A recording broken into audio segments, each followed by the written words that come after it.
आदरणीय मेरे प्रिय दोस्तों और भक्तों, गौ माता की सेवा के चमत्कार के अंतर्गत आज आपके समक्ष एक कृषक यानी कि किसान जो गाय की सेवा करता है उसको क्या प्राप्ति होती है।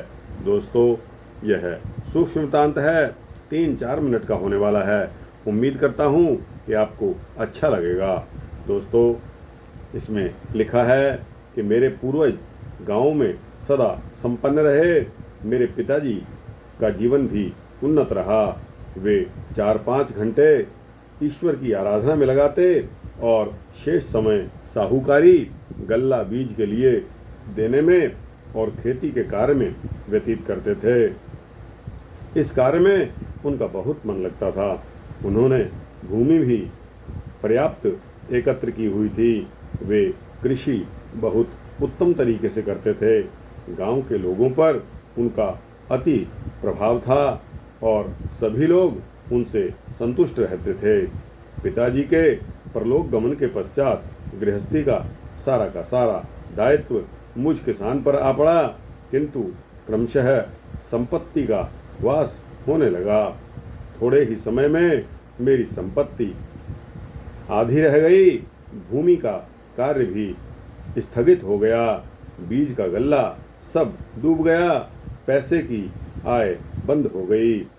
खेती से अन्न कम होने लगा और अधिकांश जमीन परती पड़ गई।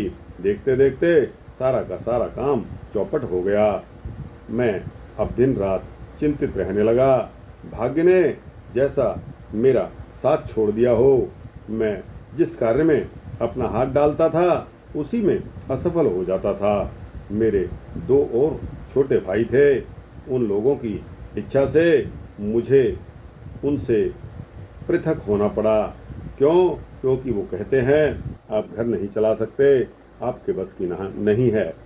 सारी की सारी संपत्ति को 3 भागों में बराबर बराबर बांट दिया गया। बराबर बराबर बांट कर संपत्ति को हम सब अपना अपना कार्य चलाने लग गए। इसके पश्चात भी मुझे 4 वर्ष और भी बीत गए, किंतु मेरी दशा उत्तरोत्तर अवनत होती गई। मुझे सफलता कहीं भी नजर नहीं आ रही थी। गांव के लोग मुझे निरुद्यमी और आलसी कहकर पुकारने लगे। मुझ पर ऋण का भी काफ़ी बोझ हो गया था। लोन ले लेकर मेरी अवस्था बिगड़ चुकी थी। यहाँ तक कि अनाज के लिए भी मैं दूसरों का मुंह देखने लगा। जिनको मैं गल्ला और रुपया दिया करता था, अब उनके द्वार पर मुझे दौड़ना पड़ता था। किंतु इतना होने पर भी मैं धैर्य नहीं छोड़ सका और उस परमपिता परमेश्वर भगवान का भरोसा मेरे मन में हमेशा बना रहा। एक दिन चिंतित मन चारपाई पर लेटा हुआ था कि मेरी आंख लग गई। निद्रा में मुझे लगा कि बैल गाय मुझे मारने के लिए दौड़ रहे हैं और मनुष्य की भाषा में बोलते हुए बैल और गाय मुझसे कह रहे हैं कि अभी हम तुझे और भी तंग करेंगे। तूने अपने खाने पीने के सिवा कभी हमारी खबर ली है कि हम भूखे हैं या प्यासे हैं? सारी की सारी गौएं गौशाला में कभी जाकर देखा भी है कि वह साफ हैं या हम गोबर और मूत्र में पड़े हैं? तू अपना इसी पाप का परिणाम भोग रहा है।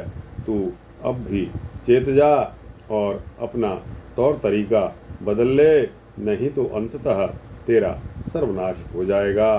दोस्तों, गौ माता की सेवा जहाँ भी होती है वहाँ प्रगति दिन दूनी रात चौगनी होती है। गाय बैलों के वचन सुनकर मुझे बहुत ही व्यथा हुई और मैं चौंक कर उठ गया। मैंने देखा कि यह तो एक सपना था। आधी रात से अधिक बीत चुकी है, किंतु मैं उसी समय लालटेन लेकर गौशाला में चला गया। वहां जाकर मैंने देखा कि सारे पशु भूखे खूंटे से बंधे हुए हैं।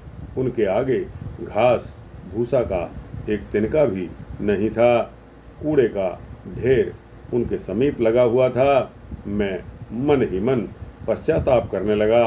मैंने उसी क्षण अपने हाथ से गौशाला को साफ करना शुरू कर दिया और दिन के 10 बज गए। 10 बजे तक गौशाला की सफाई में लगा रहा। उस दिन से हर समय मैं अपने जानवरों और गौशाला पर ध्यान रखने लगा।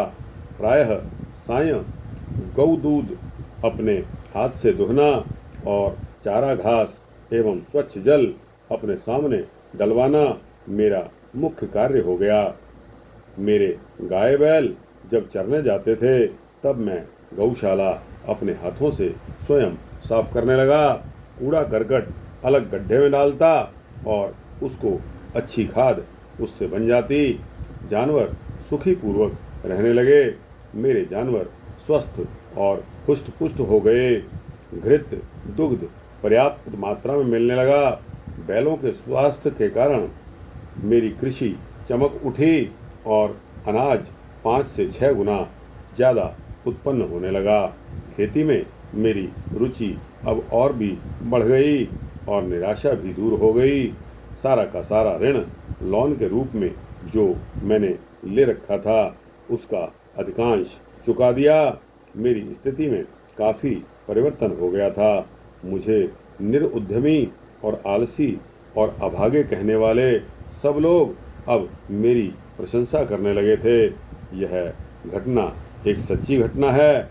रईसी के चक्कर में मैं अपनी संपत्ति का नाश कर चुका था, किंतु आज ईश्वर की कृपा से, गौ माता की आशीष और अपने हाथों काम करने से मेरी दशा अत्यंत सुंदर हो गई।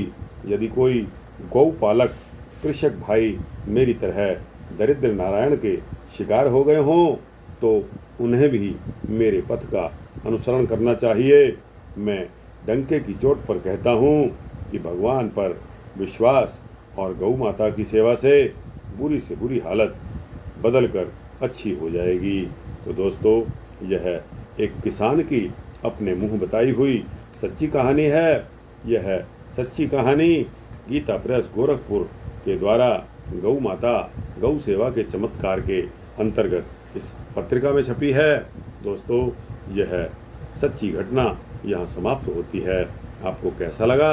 अच्छा लगा हो तो इसको लाइक और शेयर करते हुए अपने दोस्तों, भक्तों, मित्रों, जिज्ञासुओं तक पहुँचाना।